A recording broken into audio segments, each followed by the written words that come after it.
Bem-vindo ao Mente Empreendedora, com William Câmara e Gustavo Oliveira.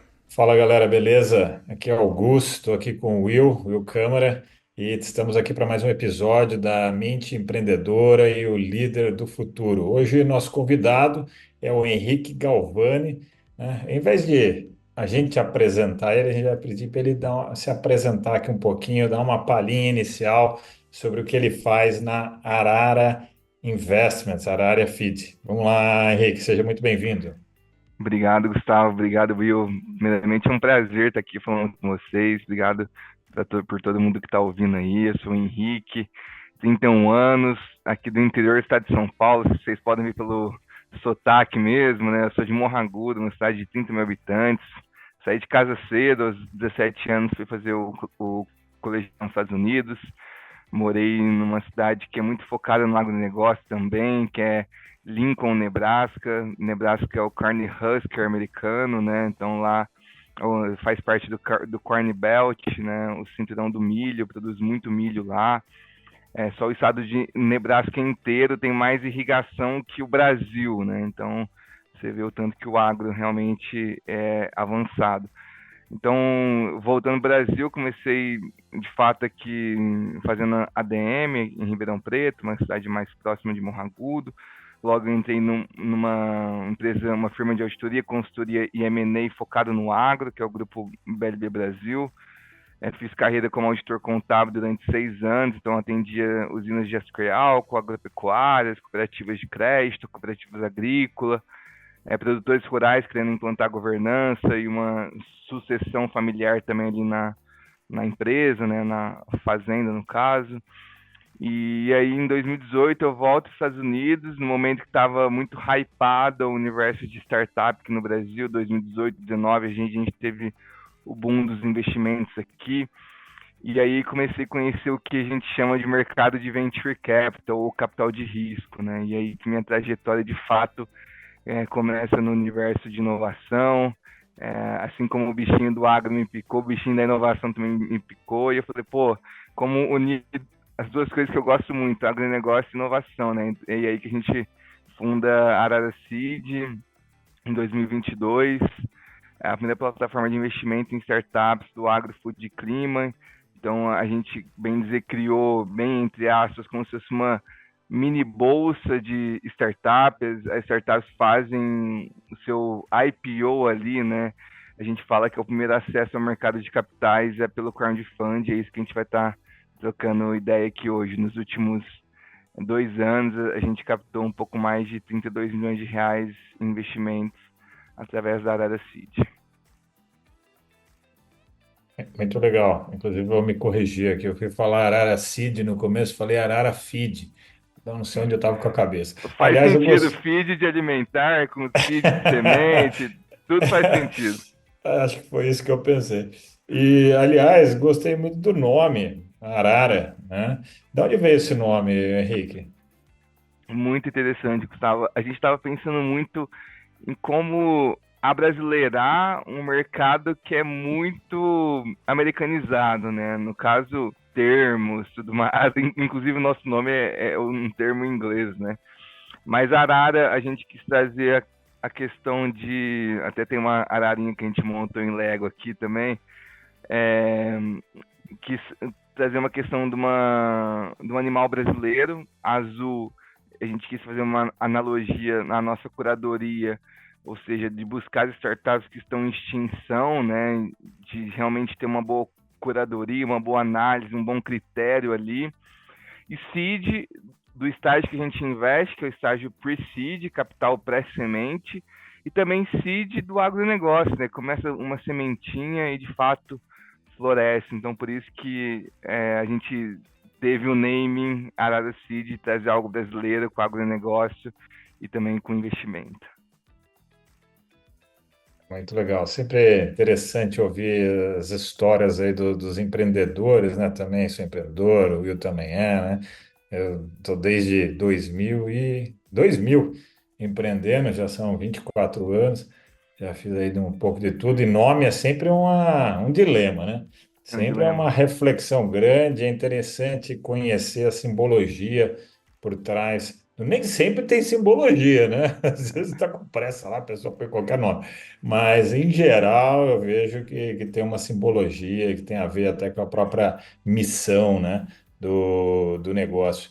E não sei, se quiser falar um pouco também aí sobre a missão, né, do seu negócio. Missão é sempre um negócio muito importante para um líder, né, que quer tocar um negócio adiante, quer tocar um grupo, quer criar uma coesão, quer criar um grupo de pessoas que acreditam, enfim, não quero me antecipar aqui, mas queriam ver um pouquinho aí de você, como que você imaginou essa missão Legal.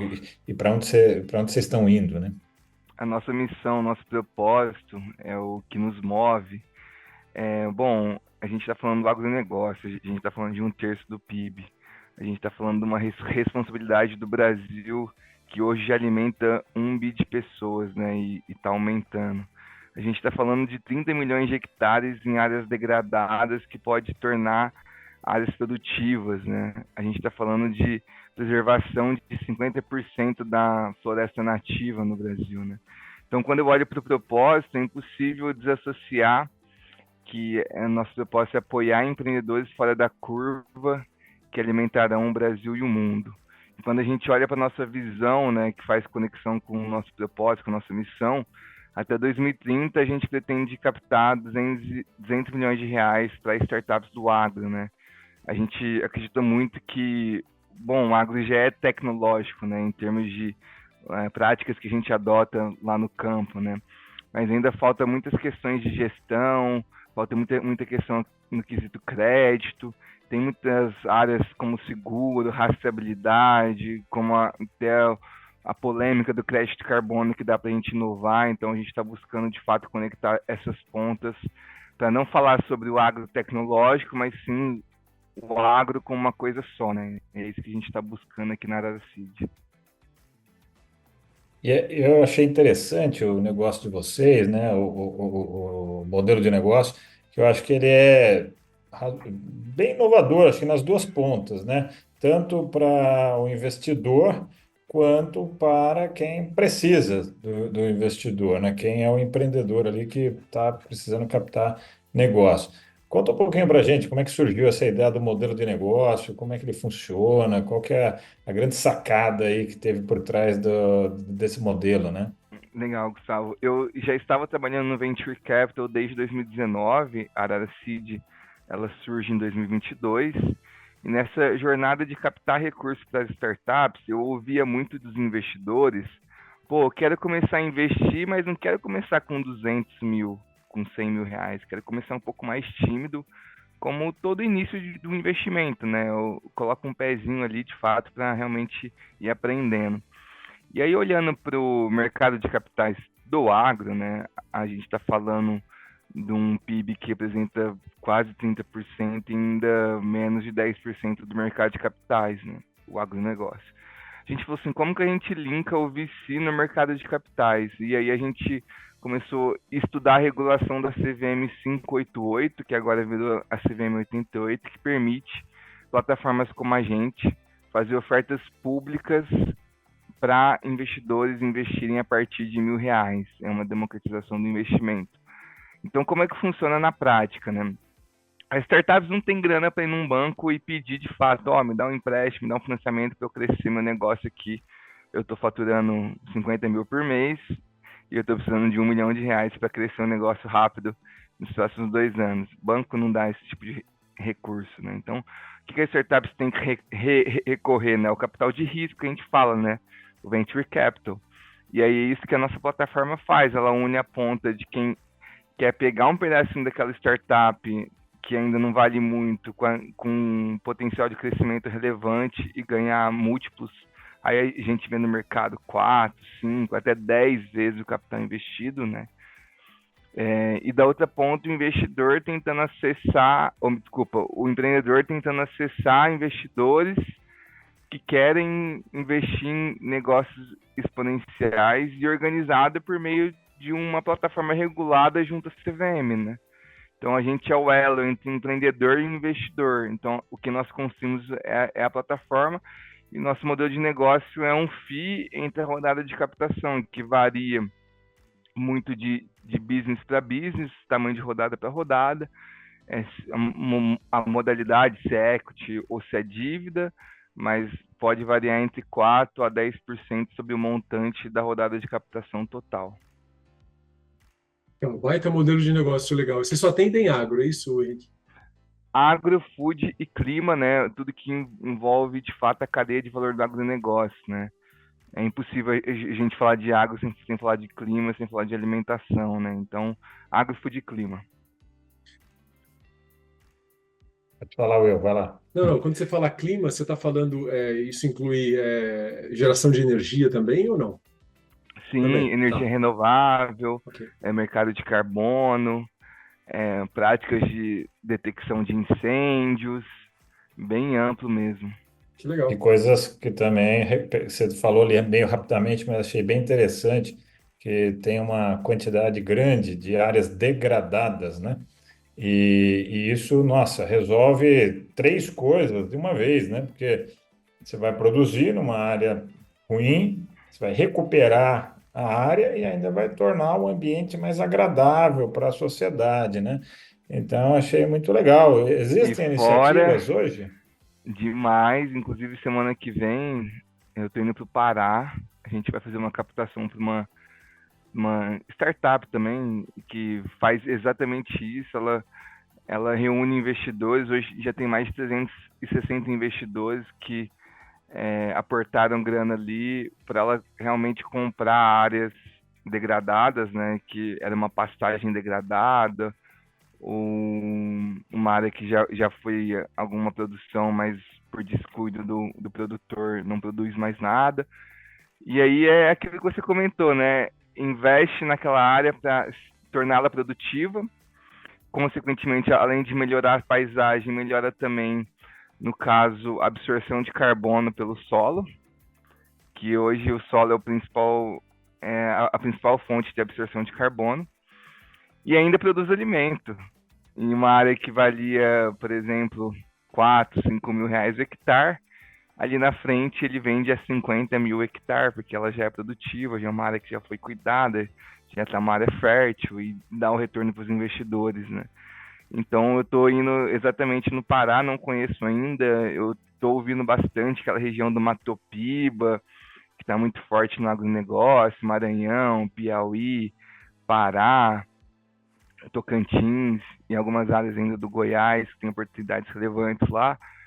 E aí a gente está olhando muito para essa questão, né? Hoje, muito mais focando no agro em geral, não só em startups. Claro, tem um olhar atento para startups, mas como eu disse, o agro ele é carente de crédito e ele é carente no mercado de capitais. Então, tudo que a gente, de fato, possa ter oportunidades no mercado de capitais e esteja se enquadrado na nossa regulação de captar até 15 milhões, a gente está indo atrás. Muito legal, bem interessante, uma baita função aí social e ambiental, né? Além do, obviamente, do retorno financeiro, né? Mas eu sempre, acho que eu desde sempre, eu olhava essas áreas degradadas, eu falava, cara, eu pensava no Estado, né? Porque o Estado não faz nada com isso, mas acho que a iniciativa privada para isso é muito mais interessante, muito mais ágil e ainda tem um ganho com real estate, né? Demais. Que é um baita negócio. E aí, dando exemplos, né? Tem a Fazendas SA, que é essa empresa que a gente está indo lá, tem a Vox Capital, tem alguns fundos também que já estão olhando para isso, o próprio Rabobank que tem olhado para a compra de áreas degradadas. Então tem bastante movimento nesse sentido e eu vejo uma oportunidade gigantesca para o Brasil, né? Igual eu comentei no início da fala aqui, 30 milhões de hectares degradados, né? Imagina isso produzindo, quantos milhões de pessoas que a gente não pode alimentar, né? Realmente só uma convergência de pastagem em áreas produtivas, né? Então, algo que a gente realmente acredita muito aqui. Eu vi que um investidor pequeno, né, quer colocar ali R$ 1.000, ele consegue colocar, né? ou mais, não sei. Você pode até explicar um pouquinho mais para a gente sobre isso daí, que não precisa ser um grande investidor, um family office e tal. Não. E como é que funciona isso, né? E também como é que a pessoa entende o retorno dela, a parte financeira ali de retorno. Outra parte, a gente, né, já lidou muito em montar startups, sempre é um problema você criar o valuation, né? Quanto vale ou a dívida, ou equity. Então, como é que você resolveu essa equação? Legal, Gustavo. Uma baita pergunta, porque muitos investidores querem começar a investir em startup, mas não sabem por onde começar, né? E aí a ideia da Arara Seed é exatamente essa. Então, para você ter uma noção, nos últimos 24 meses, de outubro de 22, quando a gente fundou, até agora já se passaram 422 startups pelo nosso pipe, para ter 5 investimentos. Então, quase 1% de aprovação. É esse que é o trabalho que a gente faz, né? Isso que realmente a gente acredita. É claro que nós vamos errar, e esse é o mercado de venture capital sabe disso, que nem todos os investimentos eu vou acertar, mas uma vez que eu diversificar, os investimentos que eu acertar vai compensar as minhas perdas, né? Então ele fala numa proporção até de 40% de acerto para 60% de erro. E os 40% de acerto vai compensar os 60% de erro, né? Então é isso que é o meu trabalho, né? Procurar bons negócios, realmente avaliar ali. A gente tem todo um processo muito rígido de avaliação. Tem um comitê de investimento que pessoas independentes, conselheiros independentes fazem parte da escolha dessa startup. Então é algo que é muito sério para nós isso, né? E aí a gente passando nesse comitê composto por 5 pessoas, tem que ter 75% de aprovação, e daí sim a gente lança a oferta pública, né? Geralmente essa oferta pública tem sempre um líder da rodada, que pode ser a gente, ou um fundo de investimento, ou um grupo de anjos, diluindo ainda mais o risco para esse investidor, né? Pô, tem a plataforma avaliando e dando um ok, tem um fundo de investimento, um grupo de anjos co-investindo com a plataforma, e eu vou co-investir com uma galera. E vamos supor, tenho 20 mil reais para investir em startups no ano, não vou colocar numa só, vou colocar em 5 mil em quatro. Então, isso que a Arara Seed permite, né? Então, como todo investimento, o segredo é a diversificação, não colocar todos os ovos numa cesta só. E aqui a gente está democratizando o acesso a investimento em startups do agro, ou venture capital do agro. Eu já tinha visto essa plataforma de crowdfunding, onde você consegue juntar mais pessoas, nos Estados Unidos. Eu até investi numa empresa nos Estados Unidos usando essa plataforma. Não lembro como que era o sistema Sim, deles, mas era para empresa de tecnologia. Talvez fosse até alguma coisa própria ali. Não sei como é que funciona. sim. Mas é uma coisa que é pouco Deve usada no ser Brasil. Angel List, que é muito relevante lá fora. A gente vê rodadas lá fora, por exemplo, cara, 25 milhões de dólares captando pelo crowdfunding, com um monte de pessoas físicas, milhares de pessoas físicas investindo. Aqui ainda no Brasil, até estava um pouco antes do nosso papo aqui, na Semana do Mercado Financeiro da Harvard, uma escola, uma universidade do agro, focada em cursos que tenham uma extensão do agronegócio, e ele estava comentando exatamente isso, né? O Brasil não tem a cultura de investir. A gente tem uma educação financeira muito, muito básica, né? No último levantamento que eu vi, era algo próximo de 8 milhões de pessoas na Bolsa. A gente é um país de 240 milhões de pessoas, né? Então, proporcionalmente falando, é muito baixa a proporção de pessoas que investem na Bolsa. Quando a gente fala em investir em startup, a realidade é outra ainda, né? E nos Estados Unidos é mais alavancado isso, porque a taxa de juros lá sempre foi bem mais baixa que o Brasil, e lá eles procuram fontes para realmente ganhar mais dinheiro, e o Venture Capital é uma delas, né? De diversificação. Agora aqui, a gente está falando em taxas de juros garantida 13% ao ano. O que motiva realmente o investidor a correr um risco para, no caso, a gente objetiva aqui 40, 35, 40% de TIR ao ano, né? Que é taxa interna de retorno. O que realmente ele vai trocar os 13 garantidos, 15 garantidos, por arriscar 35%, 40%, né? Então, essa muito é a indignação que a gente tem quando o governo, né, e aqui não é falando mal ou bem, né, mas praticam taxa de juros realmente que não fomenta o empreendedorismo, né? E aí não é só startups que realmente acaba se esbarrando nisso, mas todo o mercado, né? E isso é histórico, né? Isso é desde que eu me lembro por gente que já é assim, né? E é uma coisa que parece que não é um ciclo vicioso ali que difícil de quebrar, né? Difícil de quebrar, porque envolve muita coisa, né? Para quebrar, mas precisa ser quebrado, né? Sim, É uma coisa que espero que um dia a gente veja acontecer ainda em vida, né? Parece que estamos, E parece que é uma maldição, né? Estamos condicionados a isso e ninguém tira esse fluxo, né? De quase uma especulação, né? Não vou dizer especulação para não ofender ninguém, né? é uma discussão longa, né? Tem muitas alas de é, economistas que defendem uma visão, outros defendem outra, mas enfim, o custo do Brasil e o problema fiscal atrapalham muito essa questão, dentre outros aspectos, né? Mas também aqui não é assunto de política, senão a gente vai começar a entrar em política aqui, e aí vira Fla-Flu, Corinthians, Palmeiras, e aí dá confusão. Mas muito legal, viu? Sua iniciativa, Henrique, muito interessante, né? Como você vê isso, né? Essa taxa de adoção, né?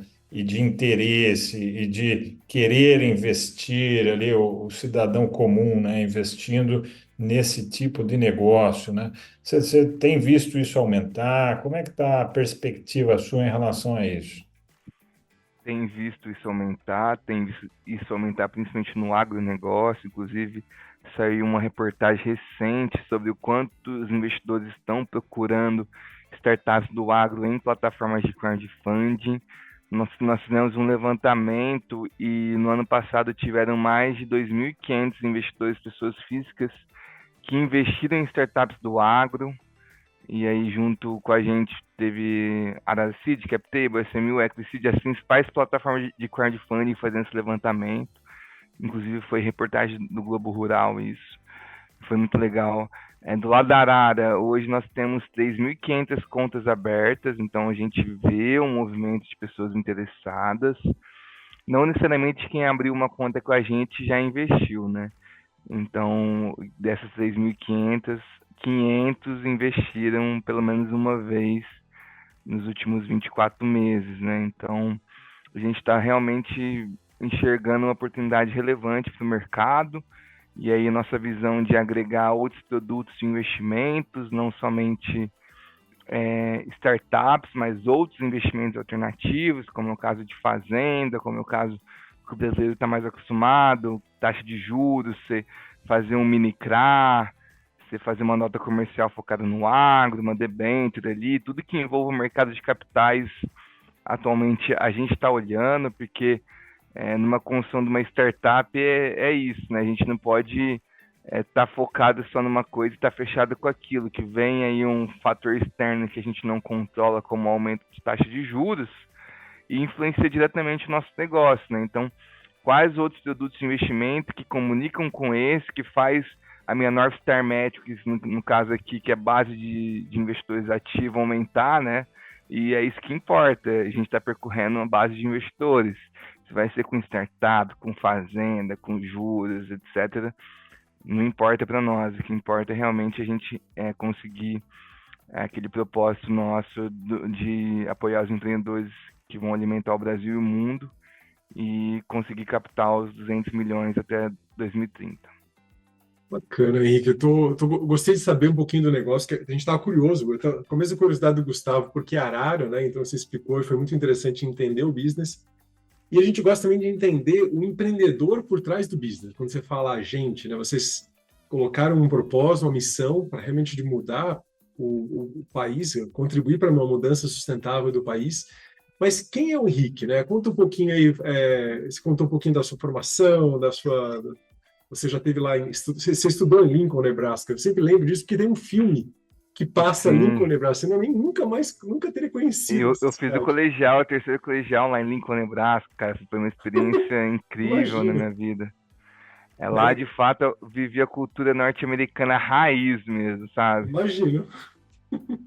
E é uma experiência que abre a cabeça de alguma forma, né? Então, aí vem a pergunta: o que que você considera que são as suas duas maiores qualidades que ajudam você no seu negócio, que vão ajudar o seu negócio a prosperar? Legal. Pô, essa é uma pergunta que dificilmente a gente pensa de nós mesmos, né? O que são as nossas fortalezas que nos levaram até aqui. Aqui a gente Mas, pensa sempre no CPF atrás do CNPJ, sabe? Porque se vê é, muito CNPJ fazendo coisas fantásticas, mas quem fez aquilo foram os CPFs por trás, né? sim. Mas para mim, principalmente, essa capacidade de se adaptar ao ambiente, cara. Eu sempre, desde o meu intercâmbio, eu tive muita facilidade de adaptar onde eu estava. Seja uma família de 70 anos de idade, seja na escola com molecada de 15 a 18 anos, eu sempre tive a leitura do ambiente. Isso é uma coisa que eu vejo como uma fortaleza minha. E a questão de persistência, cara. Eu ia falar disciplina, mas eu acho que disciplina é muito forte, mas persistência tem mais a ver comigo, de realmente persistir naquilo que eu estou buscando, né? Então, o que a minha trajetória foi, pô, eu entrei como um trainee, fiz 6 anos de carreira como trainee, virei um sênior de auditoria. Fui para os Estados Unidos em 2018 pela segunda vez, estudar e vendo o que estava realmente acontecendo. Trouxe para a empresa, apresentei o projeto, falei assim, pessoal, eu aprendi sobre Venture Capital, Venture Builder, quero implantar isso na empresa, eu quero ser um dos sócios aqui da empresa. E arrojado também, né? Um pouco arrojado de nem saber direito o que estava fazendo, propor alguma coisa. Eu acho que esse é o espírito do empreendedor de fato, né? E aí a gente funda a BLB Ventures, começa a investir em startups, faz 5 investimentos, depois vem a Arada Seed, mais 5 investimentos. Então fez muito sentido para nós essa jornada e focar num segmento que realmente é o nosso core, que a gente entende que é o agronegócio. E, Em três palavras, aí, pelo que você falou, entendi adaptabilidade, né? Essa persistência e a ousadia. Você esqueceu da Ousadia. ousadia. A última coisa que você falou, acho que a ousadia está por trás. Resumiu bem, Gustavão. e são características fundamentais para quem quer empreender com uma startup. Às vezes uma empresa grande, ela não tem essa velocidade para se adaptar, ela não pode ser tão ousada, né? Sim. Persistente geralmente é necessário para qualquer tipo de negócio, você precisa ter essa persistência, né? De algum jeito, né? Seja mudando Mas linha de precisa ser produto. falado, né? Mas É, precisa ser falado, porque a gente tem e um monte de líder, de empreendedor que segue a gente, e por mais que a gente fale isso constantemente, é interessante ouvir, eu adorei, né? O CPF por trás do CNPJ. Porque aí você vê, tá, pô, o cara chegou lá, fez isso, fez aquilo, tá, como? Não é só um hard skill, né? sim. Tem um monte de outros elementos. E aí o empreendedor tem que deixar muita vaidade de lado, porque, por exemplo, eu mesmo me peguei várias vezes pensando, pô, se eu tivesse fazendo carreira no mercado, ele tá ganhando muito mais dinheiro, sabe? O empreendedor, principalmente em startup, ele vai ver a grana só no exit. Por enquanto ele não tem um prolabore de mercado, ele não ganha salários exorbitantes, ele vai ter que abrir mão de muita coisa no mínimo ali por 10 anos, no mínimo por 10 anos, para depois ele colher na frente. Se ele não tiver convicto disso, não tiver vaidade, e principalmente humildade de reconhecer que ele está apostando no longo prazo e não no curto. Aí eu vi amigos meus ganhando seus salários exorbitantes ali, né? Perdendo funcionário para entrar em trainee, ganhando mais do que eu. E aí realmente o empreendedor tem que ser muito humilde, ele não se apegar nessas coisas, porque ele acaba se perdendo se apegar. Você falou um negócio que eu me identifiquei, cara. Eu participei primeiro no ano 2000 como empreendedor minoritário, então aí acho que nem não conto essa experiência, mas em 2002 montei uma empresa, né, de tecnologia. E nos 2 primeiros anos eu ganhava por mês quanto? Menos tanto. Só o dinheiro sumindo da conta bancária, que já não era muito, né, com esse carreira. E eu vi os amigos meus que estudaram comigo na faculdade ganhando um monte de dinheiro. E eu falava, meu, ou estou muito certo ou estou muito errado, né? E nesses 2 anos eu tinha vontade de desistir todo santo dia, né? Porque eu falava, cara, mas será? Só eu estou certo, e o mundo está errado, né? Mas não foram também só esses 2 anos. Depois comecei a ganhar muito pouquinho, né? E só dava para pagar o custo fixo mínimo ali para sobreviver. E foi, como você falou, 10, 12 anos para começar a ganhar um dinheiro um pouquinho mais interessante, né? Mas e Sim, aí, para ganhar para valer mesmo, você tem que começar a chegar ali nos seus 15 anos. Aí você fala, ufa, valeu a pena, ainda bem que eu não desisti. Mas e até chegar exato. lá, né? Exato. E aí eu até tava falando com o pessoal mais jovem, né? Ainda mais essa nova geração, né? Um pouco mais ansiosa. Eu até não sou tão velho assim, nem tão novo, tô com 31 anos. E aí eu falei, galera, essa é a jornada. Se vocês não estiverem dispostos a realmente enfrentar a jornada, se vocês quiserem empreender, a engolir sapo, a ter bastante humildade, aí vai trabalhar no mercado financeiro, vai ser um trainee de uma grande corporação, não que você não vai ter grandes responsabilidades, mas empreender eu acho que é um ponto bem fora da curva, principalmente empreender no Brasil, né? Eu acho que são características. Se você tem essa qualidade, você gosta de ser arrojado, né, ousado, você tem uma boa adaptabilidade, então acho que você tem características que te permitem empreender. Uma outra pessoa que não tem isso, ela precisa trabalhar para alguém, mesmo até para ganhar mais e construir a sua fortuna daquele jeito, porque é a única forma que ela tem. Eu acho que nós, empreendedores, a gente tem uma habilidade, vou dizer, extra para empreender por si e conseguir dar os próprios caminhos, né? Não é não responder para ninguém, né?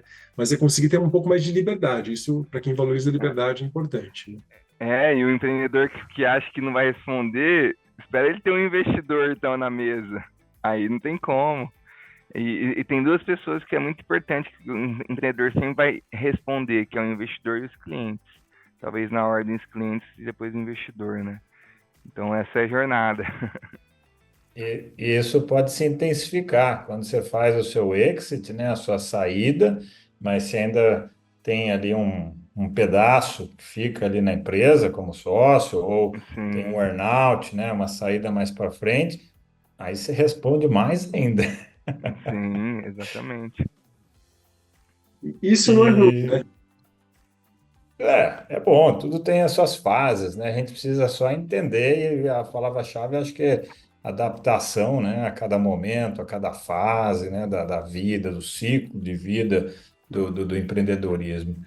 E como vocês fazem, né? Ou não fazem a parte desse apoio ao empreendedor ali, sob o ponto de vista mais de liderança, mais resiliência emocional, mais o preparo mental, né, da atitude mental para enfrentar tudo que ele vai enfrentar. Ou é mais uma avaliação ali nas conversas que você sente ali se o cara tem esse preparo ou não, né, se a pessoa tem ou não. É claro que tem muito empreendedor preparado para as respostas, né? Então, não dá muito. Claro, tem muitas conversas ali. A gente gosta de conhecer todo o time de fundadores, ver a complementariedade, entender o respeito entre eles numa reunião, um respeitando a fala do outro. Mas é muito difícil ter uma avaliação em curto espaço de tempo, né? Nosso processo de o lead time nosso, desde o momento do contato inicial até o investimento, é 6 meses. Você realmente se cercar e certificar que não vai acontecer nada ali com o time de empreendedores, né? Mas existem alguns fatores que a gente avalia, mas de uma forma mais conjunta, que a gente gosta muito de um time complementar. Isso, a gente não gosta muito de solo founder, apesar de eu ser um solo founder, atuando na operação hoje. A gente prefere investimento em times que se complementam, tem alguém especializado em tech, tem alguém especializado em go-to-market, marketing e vendas, tem alguém especializado em finanças e tem o CEO. Então, a gente prefere essa complementariedade do time. Aí, falando agora como empreendedor, como é que a gente tem que se, vamos dizer assim, blindar, né? Hoje, CNPJ e CPF é uma coisa só, né? Não tem jeito. Igual a gente comentou aqui, acho que foi o Will comentou. O que eu procuro fazer para me blindar, né? Esporte. Eu acho que essa é uma maneira que eu intensifiquei quando comecei a empreender. Eu vi a importância de você ter uma disciplina do esporte, isso é drasticamente refletido na sua rotina empreendedora, na sua performance. Intensificar os hobbies também, não dá para abrir mão de tudo. Então, ter um momento também, no caso, o meu hobby é ter uma banda. Eu tenho uma banda há 7 anos e a gente não é nada profissional, não tem nada, uma consistência em ensaio, mas estamos fazendo uns 3, 4 showzinhos por mês ali. Então, é uma forma, ninguém vive daquilo, é uma forma de descontrair e de realmente buscar energias em locais fora do trabalho. E para mim, família é uma coisa muito importante também. Então é isso que eu tento me blindar como empreendedor, para que realmente a gente tenha uma mente empreendedora de alta performance, né? A gente tem que saber não só cuidar da gente, né, mas também cuidar da equipe, né? Muitas vezes, não sei quantas pessoas você lidera hoje atualmente na Arara, mas cuidar do time é importante, né? Manter o time. Acho que a pergunta do Gustavo foi com relação ao seu apoio com os empreendedores que vocês dão suporte, né? Eu não sei se era essa a intenção, Gustavo, que você me diga aí se era bem mais ou menos isso. É, se eles acompanhavam, como eles avaliavam, né? A pessoa que vai entrar, se tem ali um acompanhamento, um suporte, é isso, Sim, enfim. Porque não é comum, eu sei que não é comum, né? Esse sim. tipo de apoio ali não é O tão que a comum. gente apoia, Gustavão, a gente sempre tem alguém da Arara ou de algum investidor nosso no conselho, né? E eu não estou falando no conselho administrativo, estou falando do conselho consultivo pelo estágio que a gente olha, né? Não tem ali uma responsabilidade em estatuto, mas é um advisor to the board, a gente chama aqui, né? Então, sempre vai ter alguém nas reuniões mensais ali que a gente acaba instaurando a governança, representando os investidores para apoiar os empreendedores nessa jornada. Legal, muito bacana. Bom, eu gostei muito do papo aqui. Eu acho que os aspectos que eu tinha imaginado aqui explorar e trocar ideias para entender o CNPJ e o CPF Eu tenho umas por duas trás do perguntas negócio. aqui. Tem? Ah, então manda Tem. bala. Não, eu ia até comentar que quando o Gustavo perguntou como é que você faria, que tipo de apoio que você dava, porque aqui na Upskill a gente faz um trabalho hiper personalizado numa plataforma. Então a gente tem Uhum, uma startup de treinamento de líderes através de uma plataforma. Então eu e o Gustavo a gente já trabalha desenvolvendo executivos há muitos anos. Só que eles sempre pediam, né? Pô, como é que a gente desenvolve a equipe, né? Pega os outros líderes e desenvolver. Então, hoje a gente consegue colocar isso dentro de uma plataforma, um custo baixíssimo para treinar líderes a desempenharem melhor.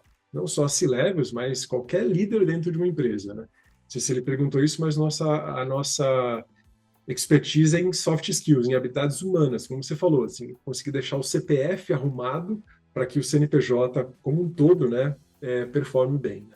Não sei se era esse intuito, Gustavo, mas eu acabei me antecipando. Eu vou direto para a pergunta. A gente falou bastante de coisas boas. Queria saber agora de você, qual foi o seu maior erro como empreendedor nesses últimos anos empreendendo? Porque isso mostra que o empreendedor ele não é um super-homem, né? E quem Ah, usou... empreendedor não erra, Will. Pô. Ah, é verdade, esqueci, cara. para mim, assim, ceder muita participação barato para os investidores ingressarem no cap table mas é a questão de aprendizado, né? Não sabia fazer rodada de captação, estava iniciando ali e para mim não ter um valuation adequado no momento ali influenciou demais assim, no meu negócio. Pouca gente fala isso, viu? Porque É às vezes verdade. no quente, no calor da emoção, né, a gente acaba fazendo aquilo que acha que funciona, mas não é bem assim, né? Tem todo É, um cálculo por trás. Eu, Gustavo, a gente gasta o fosfato ali para fazer esse cálculo, né? Sim, sim. é, muito Bacana. bacana. Ô, Henrique, agora para a gente finalizar, deixa um conselho aí para quem está começando a empreender, para quem quer fazer alguma coisa, seja na área do agro, seja na área de uma startup, ou para quem está empreendendo e precisa de um boost, né? Quem nos ouve são líderes, são empreendedores, são pessoas que estão construindo, né, as próximas empresas centenárias do Brasil. Então, deixa aí um conselho daquilo que você já aprendeu aí.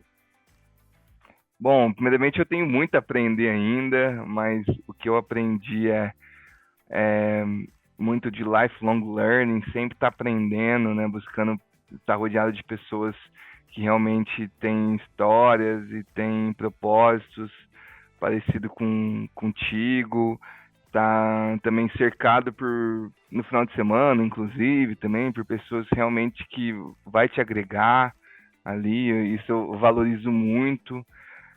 Eu não acreditava, né? Até ver um gráfico que mostra uma curva que o quanto que a gente vai concentrando a amizade conforme vai ficando mais velho, né? Pô, começo, eu não acreditava nisso, com 18 anos tem um círculo de amigos gigante, agora já nos 30, isso reduziu, já dá para contar quase numa mão ali os principais amigos, então isso acho que é uma fase muito relevante na nossa vida de escolhas, né? Porque o empreendedor sempre vai estar colocando escolhas, ainda mais quando você empreende jovem. Eu comecei com 26 anos. E aí vendo muitos amigos curtindo a vida também, sempre falo, pô, será que esse é o caminho? É, e aí me abdiquei de bastante coisa, que são escolhas. Eu ainda não sou empreendedor de sucesso, eu até falo isso com o pessoal, né? A gente está buscando, eu acho que o sucesso de fato dos empreendedores de empresas de tecnologia não existe.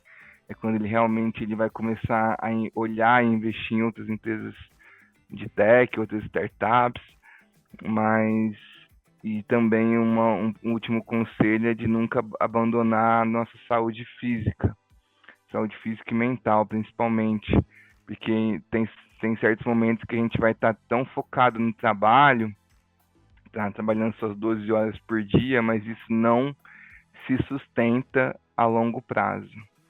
Isso não se sustenta a longo prazo. Então, sempre buscar essa conciliação é muito importante. Não é 8 ou 80. Para mim, tem que ter uma coisa conciliada e isso, no final das contas, reflete diretamente na nossa performance. Pode parecer bobeiro o que você disse, mas é para dar uma chacoalhada. A gente atende muito empreendedor, muitos líderes de empresas que não conseguem balancear muito bem isso e pagam caro isso, pagam com saúde, né? A gente está vendendo a própria saúde. Isso não paga as contas a Exato. longo prazo, né? E quando for para a gente aproveitar, a gente não vai ter saúde. Porque aí a gente deixa de fazer agora, e quando fizer 50, 60 anos, a hora que for aproveitar de fato ali, toda a jornada que a gente tá plantando para colher lá na frente, não vai aproveitar, né? Verdade. Bom, minhas perguntas foram feitas aqui, Gustavo. Se tiver mais alguma, manda aí. Senão, Henrique, foi um prazer falar contigo. Legal conhecer um tipo de business que está mudando o país e a gente nem sabia, cara. Então, muito legal te conhecer mesmo e a gente trocar as figurinhas aqui. Ótimo, não, adorei também o bate-papo aqui. Obrigado, viu, Henrique, por esse tempo aí. Foi quase um pouco menos de uma hora, né? Mas foi fluido, foi fácil, né? Esse tipo de bate-papo é ótimo. Eu gostaria de ter um bate-papo desse por dia com empreendedores diferentes. Obrigado, Will. Obrigado, Gustavo. Para mim é um prazer estar aqui com vocês, falando no podcast. Já ouvia e agora ainda mais vou intensificar. Obrigado a todo mundo que ficou até aqui, até agora. E, por último, queria deixar uma mensagem que é impossível a gente falar de agronegócio sem falar de impacto. Quando a gente fala em produzir mais e menos terra, utilizando cada vez menos defensivos químicos, utilizando menos recurso hídrico e realmente alimentando o planeta, a gente está falando de agro na veia, por isso que a gente está investindo no agronegócio, por isso que a gente acredita. O agro ele comunica muito bem internamente, mas muito mal externamente para quem não é do setor, então isso a gente precisa mudar. Tem muita coisa massa que a gente faz que não é realmente exposta como deveria. A gente é líder em adoção de biológico, a gente é um dos países, se não o país que mais preserva no mundo. A nossa produção plantio direto a gente faz há muito tempo, quase 20 anos que a gente faz plantio direto, com cobertura de solo. Então, realmente, o agro ele tem que se comunicar melhor, muito além do setor, e é isso que podcasts como esse faz a gente trazer, de fato, a visão de realmente quem é do setor para quem é de fora.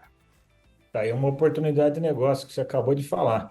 Uma agência de marketing especializada em mudar essa percepção do agro externamente. Está aí uma oportunidade de negócio. Um propósito. Fica a dica. Fica a dica. Quem está ouvindo a gente, se tiver alguma pergunta para o Henrique ou para a gente, é só deixar aqui nos comentários que a gente vai ter o maior prazer em responder. Então, Henrique, obrigado. Gustavo, obrigado. Boa noite e até a próxima. Até a próxima. Grande abraço. Se você gostou do que falamos nesse episódio e quer ficar por dentro de mais conteúdo e atualizações, ou ainda mandar sugestões de temas do que você quer ouvir por aqui, siga o Instagram, @A Mente do Líder Futuro. Até o próximo episódio.